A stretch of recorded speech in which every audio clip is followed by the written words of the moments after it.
Good morning everyone. So we have returned with a part 2 video. In the last video we have discussed that what is the reproduction and how its types and what is asexual mode of reproduction and what are the characteristic or its types. So in this video जैसा कि last video में हम लोग discuss किए थे कि asexual reproduction के 4 type main होते हैं. First is spore formation, then vegetative propagation, budding and fission. So in this video we will discuss the spore formation because in the last video we have already studied that what is vegetative propagation. मैंने आपको example भी aloe vera बायोफ्लम का दिया था vegetative propagation से related. So in this video we will discuss what is spore formation. So first of all I would like to inform you that what is spore. Spore means that any tiny pigment, any कोई छोटा छोटा चीज उसे हम लोग spore कहते हैं. तो स्पोर फॉर्मेशन मतलब स्पोर का फॉर्मेशन, जब स्पोर का प्रोडक्शन फॉर्मेशन हो कोई भी ऑर्गेनिजम्स के थ्रू तो उसे स्पोर फॉर्मेशन कहते हैं. अब मैं इसको डिफिनेशन में इंप्लीमेंट करता हूँ. It is a asexual mode of reproduction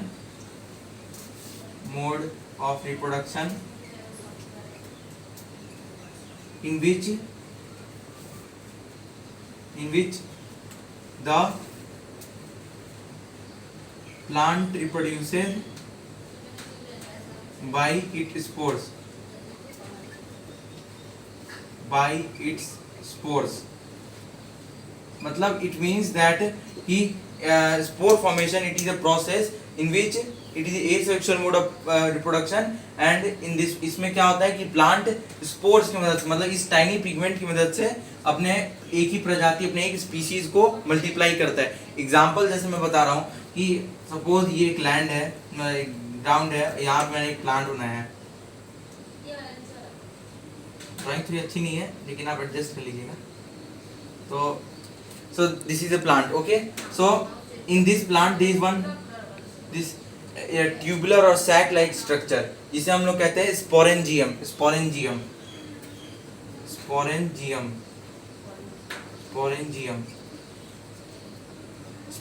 मतलब ये दिस पार्ट ये एक स्पोर टाइप होता है, मतलब ये केस टाइप होता है, एक suitcase like the suitcase. It is just like the suitcase. So this is a spore like structure which is known as sporangium. इसके अंदर क्या होता है, ये छोटे छोटे स्पोर्स स्टोर रहते हैं. स्पोर्स क्या करते हैं कि जब ये स्पोर के जब ज़्यादा इसमें स्पोर्स भर जाते हैं तो ये फट जाता है, मतलब ब्रस्ट हो जाता है. और स्पोर्स इतने लाइट होते हैं कि हवा के थ्रू विंड बह रहा है तो विंड के through this spores are carried. And जहाँ पे जाके विंड रुकता है, जहाँ कम होता है तो ये स्पोर्स जहाँ पे गिर जाते हैं ग्राउंड पे तो वहीं पे इसी सेम स्पीशीज का एक और ऐसे ही प्लांट उगने लगता है. It starts growing. सो जैसे अगर इसका स्पोरेंजियम बहुत बढ़ गया, इसके अंदर बहुत छोटे छोटे टाइनी पार्टिकल भर गए, अब ये इतना ज़्यादा बढ़ गया कि स्पोरेंजियम फट गया, मतलब इट बर्स्ट, मतलब इसको आप ये बर्स्ट हो गया तो स्पोरेंजियम फ्लो कर गया विंड के थ्रू और यहाँ पे एक फुटपाथ के सामने जाकर गिर गया और यहाँ पे उसका जैसे एक और प्लांट ग्रो हो गया. So in this way the reproduction in spore formation is been take place. So now we have studied that what is spore formation. Now we will move on to the what is budding. So let's move on. So now we will study what is budding. So budding it is a type of asexual mode of reproduction. इसमें क्या होता है कि एक cell का cytoplasm के through उसको division किया जाता है. एग्जाम्पल जैसे मैंने यहाँ एक सेल बनाया. सेल आप जानते हो cell is the smallest structural and functional unit of any organism. मतलब सबसे छोटा स्ट्रक्चर होता है कोई भी ऑर्गेनिज्म का. जैसे ये ऐसे सेल के शेप होते हैं बहुत छोटे छोटे, जिसको माइक्रोस्कोप के थ्रू देखा जाता है.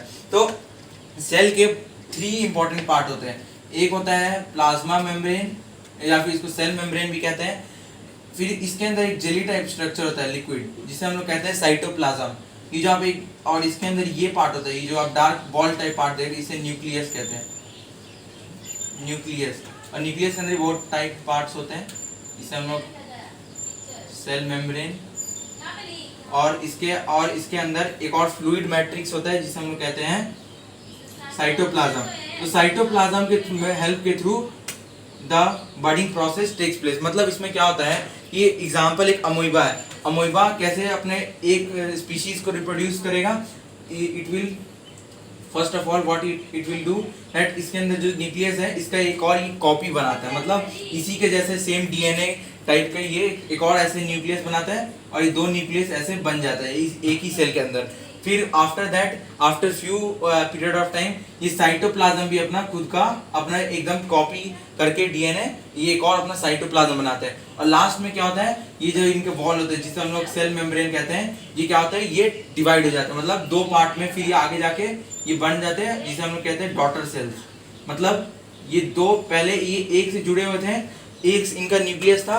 After that the nucleus creates its own duplicate और इसका 2 न्यूक्लियस बन जाता है। After that the cytoplasm breaks down itself और it copies its DNA material and the last में इनका जो स्ट्रक्चर बाहर का टाइप रहता है वो डिसलोकेट एक दूसरे से अलग हो जाता है। तो इससे 2 ऐसे अमीबा फिर से बन जाते हैं। तो इसी प्रोसेस को हम लोग बडिंग कहते हैं। तो अब नेक्स्ट प्रोसेस जो हम लोग का लास्ट प्रोसेस है asexual mode of reproduction, then now we will study that.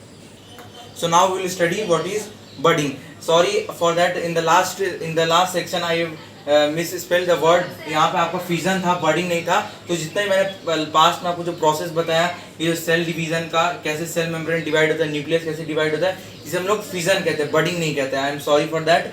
हम लोग अब बडिंग पढ़ेंगे। तो बडिंग क्या होता है कि इट इज अ प्रोसेस जिसमें एक पेरेंट प्लांट से एक स्मॉल पोर्शन ग्रेजुअली उसमें डेवलप होके एक न्यू प्लांट बनता है, या बेबी प्लांट भी उसे कहते हैं। एग्जांपल जैसे मैं बता रहा हूँ, I am telling you one example. जैसे हाइड्रा एक प्लांट होता है जो वाटर के अंदर ग्रो होता है। जैसे मार्शी हेयर टाइप रहते हैं structure. Suppose this is a parent plant of hydra, और यहाँ से एक छोटा सा बर्ड निकलता है, एक बर्ड निकलता है, और ग्रेजुअली इसको ये पेरेंट प्लांट फिर इसको सारे न्यूट्रिशन देते हैं तब तक, और धीरे धीरे ये बढ़ते रहता है और ये भी एक फुल ग्रोन एडल्ट हाइड्रा बन जाता है। And after this it separates from its parent plant. बोलता है अब पापा आपने मुझे इतना आपने पाल पोस लिया, अब मैं now I will work my own, मैं अपना खुद काम करूंगा अब। तो ये अपने आप एक इससे डिसलोकेट होके यहाँ पे ये एक और न्यू प्लांट ये बन जाता है, जिसे बेबी प्लांट भी कहते हैं। और फिर ऐसे ही इन द सेम वे ये और अपने ऐसी स्पीशीज को मल्टीप्लाई करते हैं और डबलिंग करते हैं, और इसे हम लोग बडिंग प्रोसेस कहते हैं। सो हम लोग बडिंग प्रोसेस कंप्लीट हुआ, all the process is been completed inside the asexual mode of reproduction. So in the next video we will discuss the sexual mode of reproduction. तो आपने ये vegetative propagation आपको पता चल गया, फिजन पता चल गया, बडिंग पता चल गया कि इसमें इन parent plants part one small type of structure grows and which gradually becomes a fully grown adult like the same parent plant. So this budding also completed. Then fission में क्या होता है, एक same type cell होता है जिसके अंदर nucleus होता है, and then the nucleus copies its own DNA and materials and makes 2 duplicate nucleus, and after that the outer cytoplasm, then the cell membrane, it also separates and form 2 similar type of daughter cell, जिसे हम लोग daughter cell कहते हैं, और 2 same type of cells from a single parent cell. So this is known as fission. So our whole asexual mode of reproduction is completed. So in the next video we will discuss sexual mode of reproduction. Thanks for watching our video, and please like, subscribe and share our channel.